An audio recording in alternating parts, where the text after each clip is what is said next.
As a reminder, this webinar should run about 20 minutes. It's recorded and will be posted on the Queensbridge Financial Strategy YouTube channel, QBSF TV. Also, registrants will receive a summary of our discussion to the email used to register for this webinar. Please remember, this webinar is not considered financial advice and are the opinions of those of Queensbridge Financial Strategies. Please consult an advisor. Now that we've made legal happy, and I feel like one of those guys from a drug commercial, are you ready, Tony? Sure am, Ray. And Pam, are we good to go? Yeah, good to go. Okay. So first off, Tony, how did this become a topic, spender, saver, wealth creator? Well, Ray, after 29 years working with different clients, I've dealt with many were families, entrepreneurs, CEOs, doctors, lawyers, professionals, as well as people just looking to improve their financial future. I was able to notice that you could segment the people into three categories. One, the spenders, debtors. Two, the savers. And three, the wealth creators. So basically three basic categories, and that's it? Yeah, so each category you can go deeper into each category. However, those are the broad categories, yes. Okay. So is there any common thread across all three categories? Are they all unique to their own silo? Is there anything that's common across all three? Yeah, funny you should ask that. We've all heard that we are a product of our environment. Yep, that's for sure. I've heard that and seen it. During my meetings with people across each category, one thing really stood out over time. And what was that, Tony? The category in which people fall depends a great deal on their past experience, what they were taught or observed while they were growing up as children. So it really comes down to product of your environment. Kids are like sponges and they end up absorbing what their parents, grandparents, or whoever they admired did or do, and they kind of just take on the same habits. That's what it sounds like, even financially. Yeah, pretty much. One group that really I've noticed is the people that had grandparents or great grandparents that lived through the 29 and 1933. I actually know a close friend of our family that he actually had to jump on a boxcar coming in from Saskatchewan to Ontario.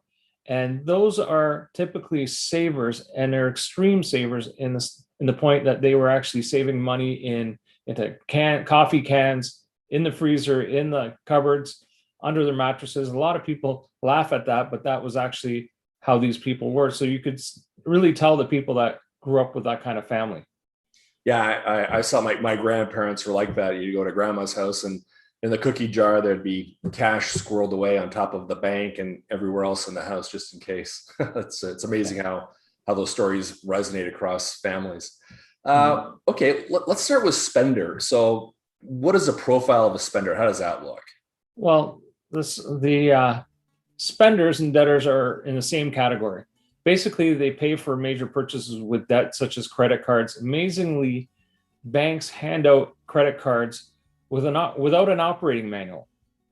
Also, they did a lot of market research, these banks, that you will stay longer in debt if they only bold the minimum only payment. Credit cards are a huge moneymaker for the banks.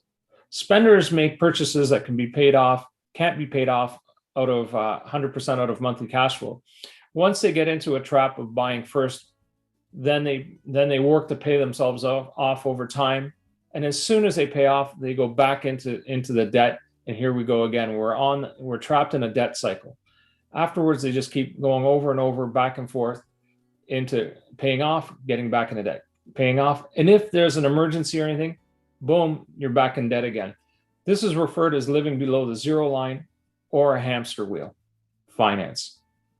Okay. So if I'm reading this chart correctly, the line down, going straight down, is the purchase or going into debt, and then the stairways to the right are the payoff, and it's just kind of, as you said, cycling through. Each time they want to buy something, they just go into debt, pay it off, and then that's it. Is that how we read this chart? Yes, you're correct. Exactly. Now, just out of curiosity, the spender behavior, is it isolated to a certain income bracket, or does it span all walks of life? What have you found? No, there are families where they're in a very good income bracket. The primary income earner takes in more than the average Canadian household, and they live in a spender category. So to answer your question, spenders can be found in all income brackets and levels. Banks love these people by continuously increasing their credit to hang themselves. They just you have your credit card, and then all of a sudden you get a little statement saying, "Hey, congratulations, you've now qualified for more." So they give you more, and these people will run more up, and they get to a point that they can hang themselves with all the debt and credit that they have. Yeah, they're easy to dish out the credit, especially if you have a decent credit history. So it looks like we've got an interesting chart here. It's called the spender. Couple of tanks and lines and some plumbing here. Do you mind just going through and explaining what this is and how do we read this? Yeah, the left hand side is basically the income tank, the money that comes in. And if you see that red, that's basically an obligation that you have to pay before you can do anything else.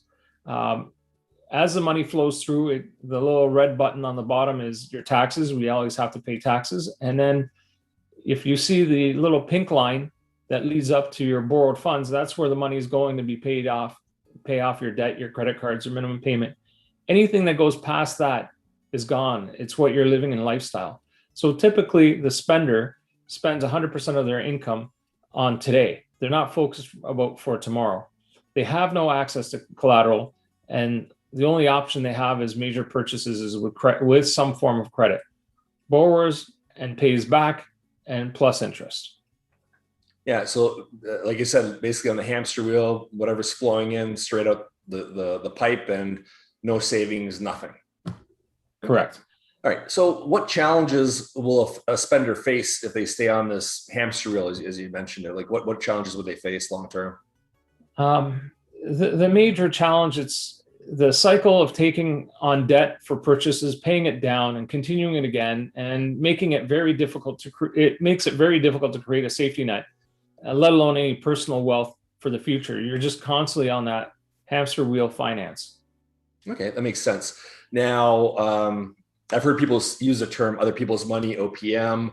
Can it be argued that these people are using other people's money for their purchases, and is that they're feeling kind of smart? Is there any response to that or any argument?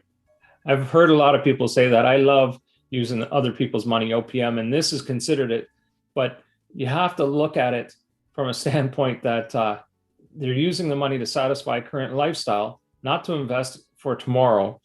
And they're paying rates of 20 plus, 21 to 29% on their credit cards, for example. And I was talking to an American colleague of mine, and he was saying that loan sharks in the States charge less than that.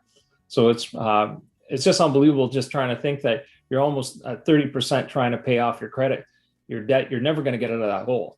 Wow. Well, almost better off seeing the guys in New York, Uncle Guido, for your money than going into debt here in Canada with a car. Yeah. Right. Not recommended. Not recommended, right? There's an additional cost. Okay, before we move on, I'm just gonna check with Pam. Pam, any questions out there in the chat just before we move on? Yeah, we have a question from Ellen, and she asked, if someone is caught in this cycle, can they break out of it, or are they caught in there forever? Tony, your response? Yes, not necessarily. Part of our process at Queensbridge Financial Strategy is that we look at everyone's individual personal economic model. The model is beyond the scope of this webinar, but we are able to help you find money that people are losing unknowingly and unnecessarily. And then we put the money to work to break the cycle. We can find the money. That's not the issue, but there has to be a commitment and discipline from the individual to actually follow through and make this happen to break the cycle. Yeah, a lot of it comes down to discipline just in personal finance, but I do like that line, losing money unknowingly and unnecessarily. I actually use it in my practice as well, but I also like your personal economic model. That's something we'll maybe talk about in the future. Okay, Pam, any other questions before we move on here to the next section? No other questions. Okay, so just as a reminder, if we don't get to your question, just put it in the chat and we'll respond via email, or Queensbridge will respond via email to your question, and it'll be sent to the email that you used to register here. Okay, Tony, saver profile, what's that all about? Savers are 100% opposite of spenders and debtors. They avoid debt and pay cash for all their purchases. Savers are extreme. When I talk to these individuals, they don't want to see any monthly they don't want to see any monthly payments. They're vigilante of not paying any interest. They're just extreme at saving, which is not a bad thing. As soon as they have saved their money, they make a purchase, and then the cash is gone. And like the spender, they start their saving cycle again. So in that regards, it's very similar. Yeah. Okay. So I can see the opposite. So in the spender side, the line was dropping down. That's the debt, and then paying it off. In this case, actually step up, save over time, and then drop to, looks like the zero line to make that purchase, be it a car, furniture, appliances, whatever. That's how we read this line, correct? Correct. So it's basically a mirror image. Okay. So you mentioned products of their environment. What do we know about savers and being a product of their environment? Savers are products of the stories from the Great Depression of the 29 to 1933. They heard the struggles of their great-grandparents and grandparents went through. Banks at the time were seizing houses and property because people could no longer make their mortgage payments. They've always been taught that if you own your own home or pay cash, no one can take it from you. Meaning your home is basically mortgage free. Try to pay it down as quick as you can. Okay. What they forget is that today, as back then, there still are property taxes, utilities, repairs, insurance, maintenance, and other things that are required. And if you don't have the cash flow to maintain that and to pay those, you're going to have some issues, especially around the property taxes. And municipalities can put liens on your houses and other remedies to get that money. Makes a lot of sense. Looks like we have another chart here, similar to the other one, but a few more tanks, I guess, a little bit more plumbing and colors. How about explaining what's going on in this saver model? What's happening here, Tony?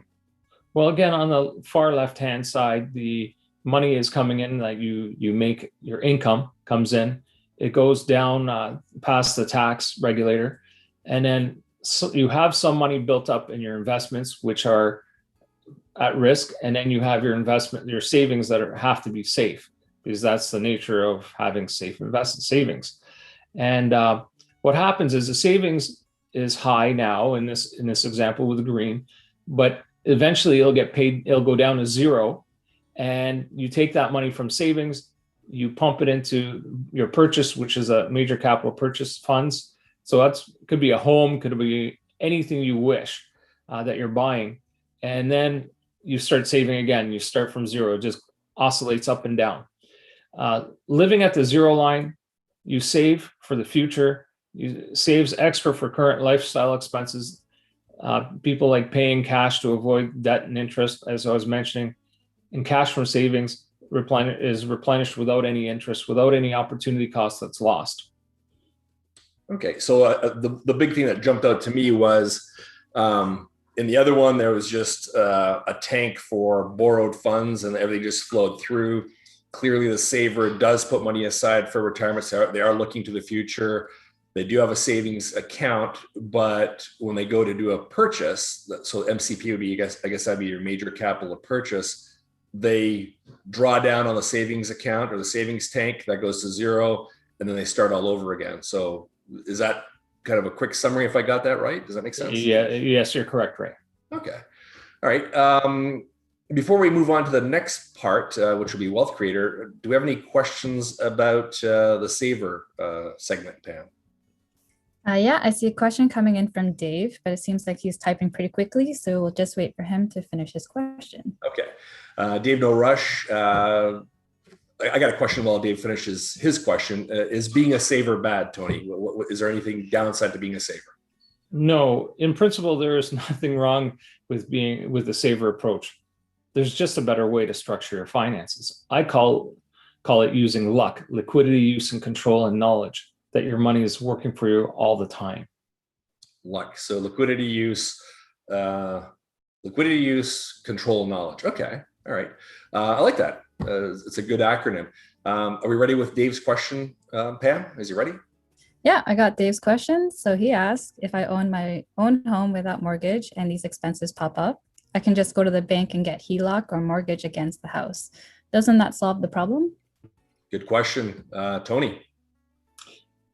First, those who don't know what a Heloc is, it's a home equity line of credit secured by the house. Most of the times you'll set it up alongside your mortgage as you're taking out your initial mortgage. And you may have it. But if you don't, and you pay off your mortgage 100%, taking equity from your home is always an option. But Ray, tell me, what do you need to do to get equity out of that house so the bank will give you the cash? I know. Fill out applications and a bunch of paperwork, and sometimes you're firstborn. Exactly. But a lot of people have a fallacy that if your house is paid off, that's a wonderful thing. And that if you need money, you just walk into the bank and they're going to give it to you. Well, unfortunately, banks aren't in the business of lending against bricks, which is equity in the house. I call it brick because basically that's what it is. If you lose your cash flow or your income because of a disability or a loss of job or whatever the circumstances may be, and you don't have a good enough cash flow, you're not getting any money. You're not getting that loan that you're counting on. And it's always at the time that you really need it. And it's when the world's falling apart or something has happened in your life dramatically, that's when you need access to it, and you do not have it. Right. So it goes back to that liquidity, use, and control, right? Yes. Okay. So you said banks lend against cash flow. So they're a business and they do very well at it. So essentially we should be structuring our affairs like a business as well, and kind of, I don't want to say lock horns with the banks or the lenders, but kind of just put yourself in a better position. Am I right? Correct. Okay. All right. Let's move on to Wealth Creator. And I want to see the chart on this one. This will be interesting, I'm sure, given what we've seen last. So who is a Wealth Creator? What do they look like? How does it work, Tony?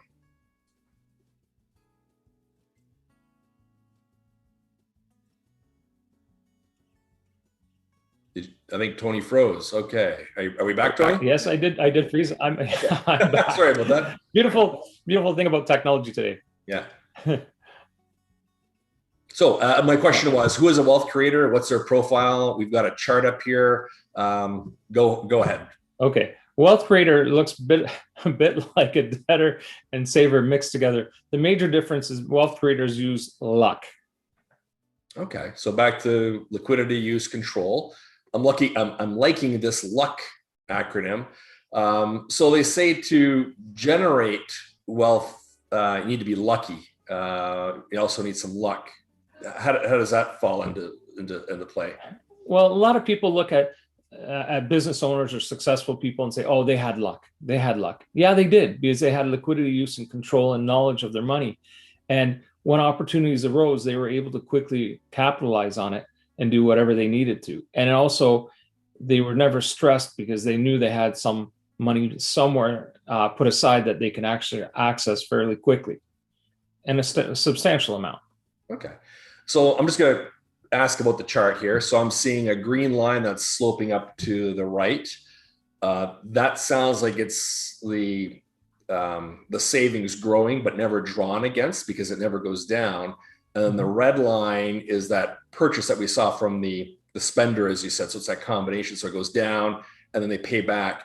And it looks like they pay back from cash flow, and everything just seems to move up nicely to the right-hand side, which is what you want. Is that how we interpret this? Is that how it works? Correct. Wealth begins with savings. Okay. The difference between a Wealth Creator and the other two comes down to how the purchases are made.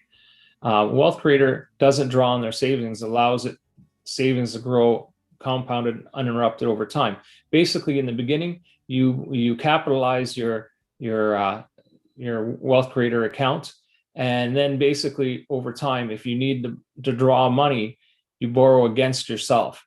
You use it as collateral, and you are able to pay yourself back And when you're paying yourself back, you don't even have structured payments, such as if you had purchased or borrowed from the bank. Sorry. That's great. So you can have unstructured payment plan.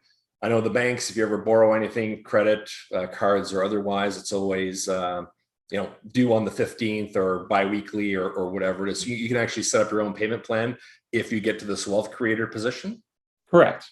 Okay. And as you pay it down, you have access to it again. So it's very flexible from that standpoint. Oh, great. Anything else? And you don't have to, and one thing I have to add, and you don't have to beg and qualify. Okay. No cap in hand. All right. Anything to add to that chart that we just saw? I mean, I kind of jumped ahead and said, it seems to be growing to the right, paying down through cash flows. Did you want to add anything about that chart at all? Yeah. Basically, wealth creators never lose control of their money. They never hand their savings. So purchases are made and paid from monthly cash flow. At the beginning, wealth creators may dip below the zero line. Over time, the savings are allowed to compound over time, keeping the wealth creator above the zero line. Wealth creators, like I keep saying, using the acronym LUCK, liquidity, use and control, and knowledge. And having that makes a world of difference. Yeah, back to that luck. Okay. I'm wondering, do you have another chart that we can look at regarding the wealth creator? And oh, there we go. Somebody heard me, or you're reading my mind, whatever it is. More tanks, more colors. Go ahead, Tony. Let's hear what you have to say about this. Again, like in the previous ones, the far left is a tank that your actual income comes in. Then it comes through and it goes through your taxes.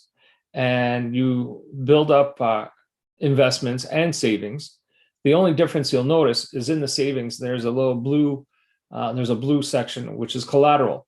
And that collateral ties into the liability. So as you pay down the liability, you use the collateral to pay the liability off, and then you pay down the collateral by repaying yourself.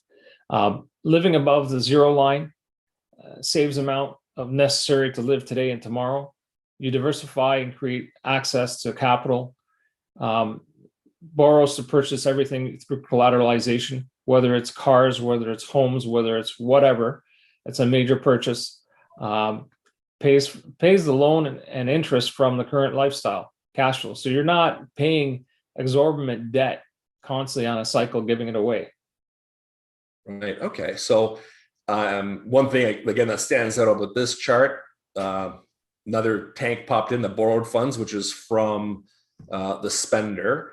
And I see there's more money. So these wealth creators it looks like they're compounding or at least saving more or in a more efficient manner. And you mentioned that collateral piece. So they're using that savings tank instead of drawing down like the saver did. They're just saying, here, I've got this collateral, and then they're applying it to borrowed funds from wherever. And then they start paying that down, and the green increases again, the liability decreases, and that's how they, I guess, finance their purchases. Correct. They use the collateral and then they pay it back with unstructured. So if, for an example, buying a car, you could go in and get a car. You could lease it. Not efficient because you'll be leasing it again. If you buy a car, there's one price if you're financing it, and there's usually a substantial difference if you pay cash. So you would pull the money, you'd collateralize your safe tank and basically pay off the car with cash, and then you make the payments back to the collateral, knock down the liability. Okay, sounds interesting. Yeah, I mean, leases are easy, but yeah, if you own it, at least it's an asset, depreciating at that, but it makes sense. Okay, I've got a question for you. Do wealth creators pay off mortgages? What have you seen in your experience? Yes, some do, but if you look at it, assuming your mortgage payments stay level, because of inflation, you're actually paying your mortgage with cheaper dollars because inflation is eating away at the purchasing power. Perfect example of that is when you were growing up, you bought a chocolate bar for 50 cents. Today, that same chocolate bar is $1.50, $2, and it's about a quarter of the size that it was before, or half. I know myself, if I love my chocolate, so I would love stocked up at 50 cents compared to $2, and you get more. And that's basically the same idea with a house. Why hand over money to the lender? Because the lender is the one that's actually benefiting by having the equity paid down, and you don't have any access to cash. Okay. So I'm going to ask you your opinion. What's your view on paying off a mortgage? I mean, you made some good arguments there, but what's your view on paying off a mortgage? Well, don't get me wrong. It's never a bad thing to pay off your mortgage, but there's always a better way. What if you kept the money that you were trying to pay off the mortgage in a quicker way, in a side account that compounded uninterrupted over time, knowing that at a certain date, you can actually have enough money in that side account that you can pay off that mortgage and walk away at any time.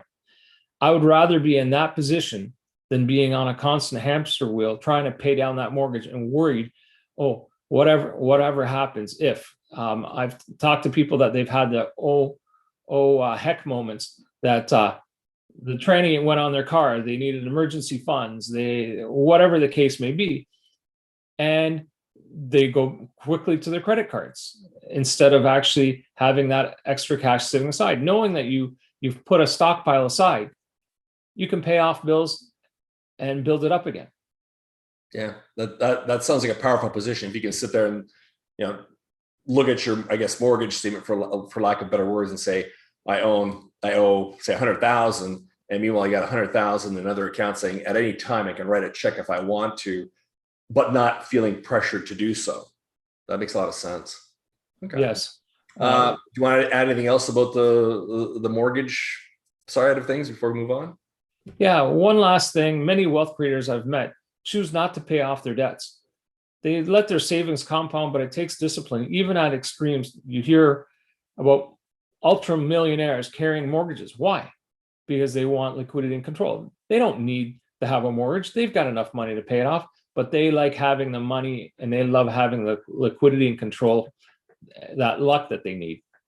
Yeah, luck is a great acronym. I've seen it in my past life working for the banks, when you're dealing with these high net worth families, and you look at their balance sheet and they've got a lot of money in investments and assets, and they also have liabilities. And you're saying, well, why wouldn't you just pay it off? But it comes back to that liquidity and use and control, because they know they can always access their capital. Whereas over here, it's the debt carried by the banks. They're just cash flowing it out. So they're being their own bank, I guess, for lack of better words.